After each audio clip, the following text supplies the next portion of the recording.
Graça e paz, igreja. Deus nos concede mais uma oportunidade de estarmos estudando a sua palavra, mais uma quarta-feira de doutrina. Nós que vamos poder nos reunir, não fisicamente, mas espiritualmente, para estudar um pouco mais da sua palavra. Agora com a carta que começamos, Colossenses. Nós estudamos Efésios, Filipenses e agora estamos em Colossenses, as cartas da prisão de Paulo. Se Deus permitir, vamos acabar Colossenses e começar Filemon. Bom, mas hoje nós vamos aqui estudar Colossenses a partir do versículo 13, um bloco que está escrito A Excelência da Pessoa e da Obra de Cristo. Um bloco que nós conhecemos bastante por até cantarmos uma música sobre esse bloco, que é Colossenses 1. Mas antes de começarmos, vamos orar ao Senhor. Oremos. Pai, graças te damos, Senhor, que o Senhor venha falar aos nossos corações através dessa palavra, Senhor, que Tu venhas nos ajudar a falar e também nos ajudar a ouvir. E nos ajudar, Senhor, principalmente a pensar em como pôr em prática essa palavra em nossas vidas, Senhor. Que nós não sejamos apenas ouvintes, mas também praticantes dela, Senhor.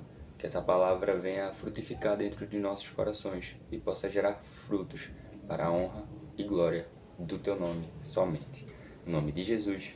Amém e amém. Amém, igreja. Colossenses, capítulo 1. Vamos começar a partir do versículo 13 e o 14, que está escrito: Ele nos libertou do império das trevas e nos transportou para o reino do Filho do seu amor, no qual temos a redenção, a remissão dos pecados. Bom, depois de começar, como Paulo geralmente começa, com prefácio e saudação, mas principalmente com ações de graças, que é algo que ele fez na maioria das suas cartas, como em Romanos, 1 Coríntios, Efésios, Filipenses, 1 e 2 Tessalonicenses, 2 Timóteo e Filemon.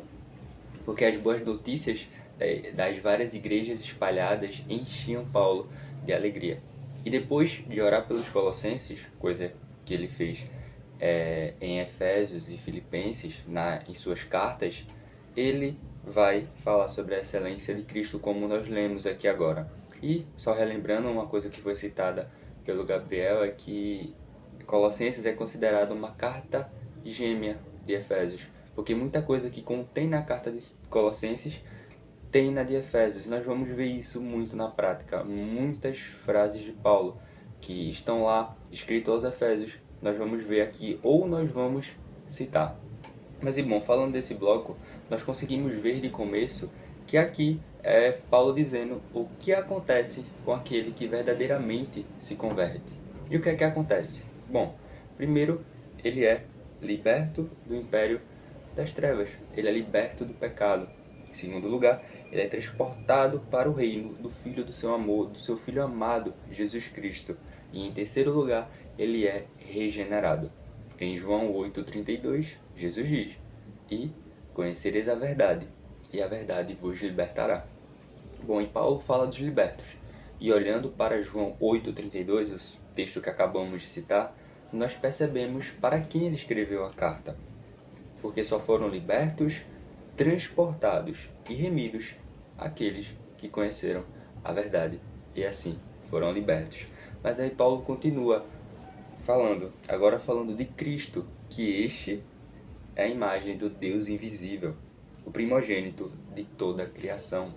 Jesus é o Deus Filho, mas também é o Deus Pai, porque há o Deus Espírito Santo, o Deus Filho e o Deus Pai, mas esses três são apenas um Deus. Então Deus Filho é Deus Pai, por isso que ele é a imagem do Deus invisível. Jesus é o resplendor da glória do Pai, como está escrito lá em Hebreus capítulo 1, versículo 3.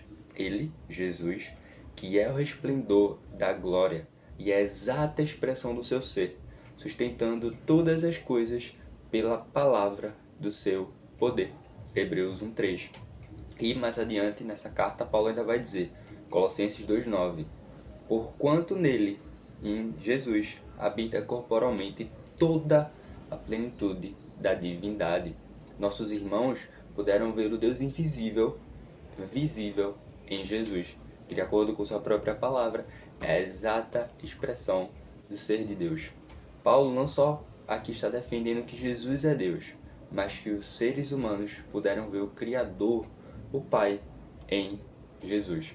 E Paulo ainda declara que ele é o primogênito de toda a criação. E aqui, igreja, não significa que Cristo foi criado, e sim que ele é herdeiro do universo criado, como o primogênito no Antigo Testamento era herdeiro das terras da família. Afinal, Jesus Cristo, ele é o grande eu sou, como ele declara também lá em João 8, um pouco mais para frente. Ele é antes de tudo existir. Ele é o princípio e o fim. Ele é o alfa e o ômega. Ele é o próprio Deus. E aí, continuando, Paulo diz no versículo 16 e 17: pois nele foram criadas todas as coisas, nos céus e sobre a terra, as visíveis e as invisíveis, sejam tronos, sejam soberanias, quer principados, quer potestades. Tudo foi criado por meio dele e para ele. Ele é antes de todas as coisas. Nele, tudo subsiste. Como o pastor já falou diversas vezes para nós no púlpito, no grego, a palavra para verbo é logos, que significa palavra. Então, como nós sabemos, Jesus é o verbo, o logos, a palavra de Deus. E em João 3, o apóstolo João declara que todas as coisas foram feitas por intermédio dele, e sem ele, nada do que foi feito se fez. Tudo foi criado por meio dele, porque ele é a palavra de Deus, o verbo, o logos, e tudo foi criado para ele, porque ele é o próprio Deus. E Paulo ainda continua na sua declaração, no versículo 18, na parte A: ele é a cabeça do corpo da igreja. E é um daqueles momentos onde nós vamos pegar muitas frases de Paulo dita na carta escrita aos Efésios, como por exemplo, Efésios capítulo 1, versículo 23. E pôs todas as coisas debaixo dos pés, e para ser o cabeça sobre todas as coisas, o deu à igreja. Efésios 4:15. Mas, seguindo a verdade em amor, cresçamos em tudo naquele que é a cabeça, Cristo. Efésios 5:23. Porque o marido é o cabeça da mulher, como também Cristo é o cabeça da igreja, sendo este mesmo o Salvador do corpo. Jesus é o dono da igreja, é o Senhor da igreja, é o cabeça da igreja, e ele também deve ser o centro da igreja. E o lembrar de Paulo que Jesus é o cabeça da igreja nos remete que também é ele que edifica. Um planta, outro rega, mas o crescimento vem de Deus. 1 Coríntios 3:9. Ele é o Senhor, ele é o cabeça, ele também é o centro, e é ele que edifica a sua igreja. O crescimento espiritual vem apenas do próprio Deus. E continuando a declaração de Paulo, ali no versículo 18 da parte B em diante, até o versículo 20, ele diz: ele é o princípio, o primogênito dentre os mortos, para em todas as coisas ter a primazia, porque aprove a Deus que nele residisse toda a plenitude, e que, havendo feito a paz pelo sangue da sua cruz, por meio dele, reconciliasse consigo mesmo todas as coisas, quer sobre a terra, quer nos céus.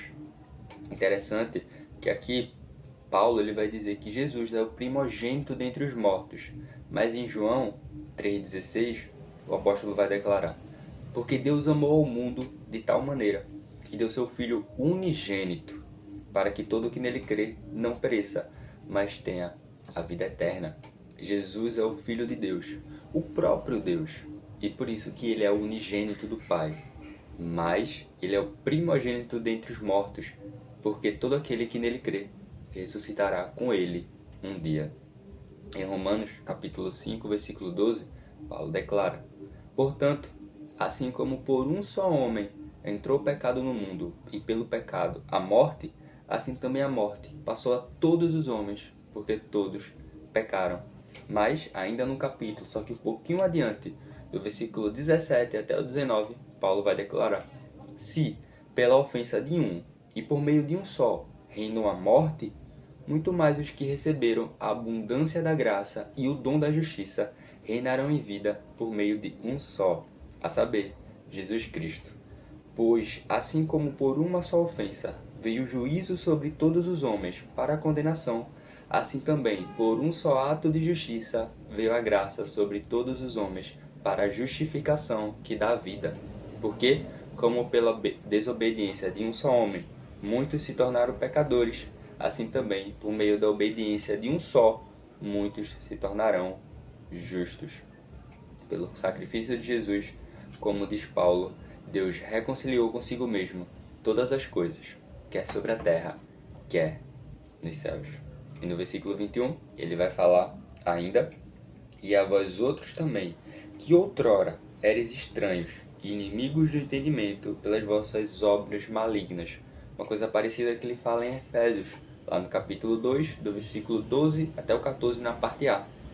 Está escrito: naquele tempo, estáveis sem Cristo, separados da comunidade de Israel e estranhos às alianças da promessa, não tendo esperança e sem Deus no mundo. Mas agora, em Cristo Jesus, vós, que antes estáveis longe, fostes aproximados pelo sangue de Cristo, porque Ele é a nossa paz, o qual de ambos fez um, gentios e judeus.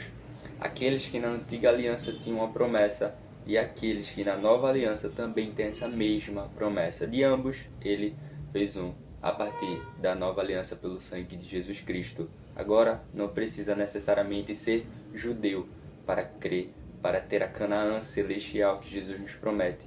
Apenas crer em Jesus Cristo, no seu sacrifício e na sua ressurreição.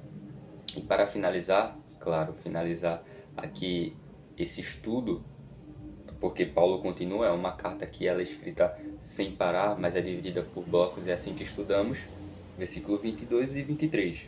Agora, porém, vos reconciliou no corpo da sua carne, mediante a sua morte, para apresentar-vos perante ele santos, inculpáveis e irrepreensíveis, se é que permaneceis na fé, alicerçados e firmes, não vos deixando afastar da esperança do evangelho que ouvistes, e que foi pregado a toda criatura debaixo do céu, e do qual eu, Paulo, me tornei ministro. O propósito para o qual vivemos. Jesus Cristo se entregou por nós, para apresentar a si mesmo igreja gloriosa, sem mácula, nem ruga, nem coisa semelhante, porém santa e sem defeito. Efésios 5, 27. E também temos outra missão, que é aquilo que temos estudado, tem sido o foco dos nossos estudos, que é pregar o Evangelho para toda criatura e em todos os lugares. Evangelho que explicita o eterno propósito de Deus, o qual Ele está cumprindo por meio do seu Filho Jesus Cristo e vem executando na igreja e através dela. E o único jeito, igreja, de nos apresentarmos perante Ele, santos, inculpáveis, irrepreensíveis, ou de nos apresentarmos para Ele, igreja gloriosa, sem mácula, nem ruga, nem coisa semelhante, porém santa e sem defeito, apenas por meio de Cristo. Somente Ele. Ele é o Senhor, Ele é o cabeça, Ele é o centro e Ele que edifica. Apenas Ele pode nos reavivar. Apenas Ele pode nos levar até o primeiro amor. Fazer com que a gente retorne ao primeiro amor. Bom, e depois desse texto, depois desse longo texto, longo bloco, o que é que nós podemos aprender com isso? Quais são as lições para a nossa vida? Bom, eu enxergo apenas 4 lições. A primeira dela é que Jesus nos libertou para Ele. Versículo 13. Ele nos libertou do império das trevas e nos transportou para o reino do Filho do seu amor. Nós não fomos apenas libertos, mas fomos libertos e transportados. Nós agora somos filhos do reino, então devemos agir de acordo com o reino para o qual nós fomos transportados. E aí, pode vir a pergunta na sua mente: e como agir de acordo com o reino? Bom, as práticas da piedade judaica, aquilo que nós temos visto, ou como tem sido mencionado, as práticas de piedade dos filhos do reino. Aquilo que temos estudado, que eu tenho certeza que os irmãos têm muito bem em sua mente, que é esmolar, orar e jejuar. E nesse bolo, nós podemos também adicionar pregar o reino de Deus, ou seja, nossas práticas de piedades judaicas, de piedades dos filhos do reino, para agir de acordo com o reino que nós fomos transportados, a esmolar, orar, jejuar e pregar esse reino. Então, a primeira aplicação, nós fomos libertos para Ele. Segunda aplicação, tudo é para Ele. E aqui pode ser considerado um complemento da anterior. Versículo 16, pois nele foram criadas todas as coisas, nos céus e sobre a terra, as visíveis e as invisíveis, sejam tronos, sejam soberanias, quer principados, quer potestades. Tudo foi criado por meio dele e para ele. Tudo. Quando Paulo diz tudo, ele quer dizer tudo mesmo. Inclusive, nós, os servos. Portanto, quer comais, quer bebais, ou façais qualquer outra coisa, fazei tudo para a glória de Deus. 1 Coríntios 10, 31. E qual o complemento que eu quero trazer? Na primeira aplicação, quando nós falamos das práticas de piedades dos filhos do reino, nós citamos orar, jejuar, esmolar, mas também pregar o reino. E o complemento que eu quero trazer é pregar o reino, mas com a minha vida. Em casa, com as minhas atitudes do cotidiano, com aqueles que são os meus, que são meus através do carinho, perdão, atenção, abnegação de algo que você queria fazer, mas você não faz por amor a outra pessoa. Isso é pregar o reino com a sua vida dentro de casa, mas claro, também fora de casa. Quer eu tenha 10 anos e ainda esteja na 4ª e 5ª série, mesmo sendo uma criança, mas pregar o reino, quer eu esteja na faculdade, seja um adolescente, um adulto, também pregar o reino com a minha vida, com as minhas atitudes naquele lugar, quer eu seja um trabalhador. Independente de onde eu esteja, independente de quem eu seja, independente de minha idade, mas pregar o reino com as nossas vidas, porque tudo é para Ele, inclusive nós. E Paulo diz, quer comais, quer bebais, ou fazeis outra coisa qualquer, fazei tudo para a glória de Deus. E terceira aplicação, o crescimento virá apenas por meio dele. Versículo 18 até o 20. Ele é a cabeça do corpo da igreja. Ele é o princípio, o primogênito dentre os mortos, para em todas as coisas ter a primazia, porque aprove a Deus que nele residisse toda a plenitude, e que, havendo feito a paz pelo sangue da sua cruz, por meio dele, reconciliasse consigo mesmo todas as coisas, quer sobre a terra, quer nos céus. Como nós falamos muito agora, ele é o cabeça, ele é o líder, ele é o centro. Por meio dele, fomos reconciliados por Deus, por meio do seu sangue, por meio do seu sacrifício, e também apenas por meio dele, igreja, poderemos ser reavivados, poderemos voltar ao primeiro amor. Deus Pai enviou Deus Filho. Deus Filho se entregou por nós, morrendo, mas ressuscitando. Deus Filho foi, mas Deus Espírito Santo veio para nos convencer dos nossos pecados. Ele, nosso Deus, que fez tudo isso. Ele que nos convence. E apenas Ele é que irá nos reavivar. Apenas Ele trará o avivamento que eu creio que toda a nossa igreja almeja. E a última aplicação, a quarta e última, é que nós fomos salvos para um propósito. Versículo 22. Agora, porém, vos reconciliou no corpo da sua carne, mediante a sua morte, para apresentar-vos perante ele, santos, inculpáveis e irrepreensíveis. Uma coisa que nós temos que lembrar, igreja, diariamente é que não somos deste mundo e não podemos agir como ele se não somos deste mundo. Temos que lembrar que somos apenas estrangeiros nessa terra e devemos viver ansiando pelo nosso destino, ansiando pelo céu. Devemos viver o céu aqui, mas também viver pensando no céu lá, para podermos cumprir nossas missões, que é esmolar, orar, jejuar, pregar. Nós devemos primeiro estar santos, mediante o sangue de Jesus, buscando a Ele dia após dia, mais e mais. E também serem culpáveis e repreensíveis. Aquela história, né, de ser sal e luz. Devemos ser diferentes. E o único jeito de ser diferente é por meio de Jesus Cristo. Perfeitos, não enquanto estivermos aqui, mas sempre buscando, como um dia, julgando alcançar. Então, só relembrando as aplicações, Jesus nos libertou para Ele. Fomos libertos, mas também transportados para o seu reino. Segundo, que tudo é para Ele, inclusive nós. Terceiro, é que o crescimento virá apenas por meio dele. E quarta e última aplicação, fomos salvos para um propósito. Vamos orar, igreja, mais uma vez. Oremos. Pai, graças te damos mais uma vez, Senhor. Pedimos para que essas palavras que foram faladas, como tocaram o meu coração, toquem o coração dos teus servos também. Sejam palavras, Senhor, que se vindas de ti, se fixem na nossa mente. Que venhamos, Senhor, a refletir nelas, Senhor, durante toda a nossa semana, o resto dessa nossa semana, ou a nova semana que irá se iniciar, Senhor. Nos ajuda, nos abençoa, nos protege, Pai, e ajuda-nos a colocar em prática a Tua palavra, visando sempre a glória do Teu nome. É no nome de Jesus que oramos assim. Amém. Amém, igreja.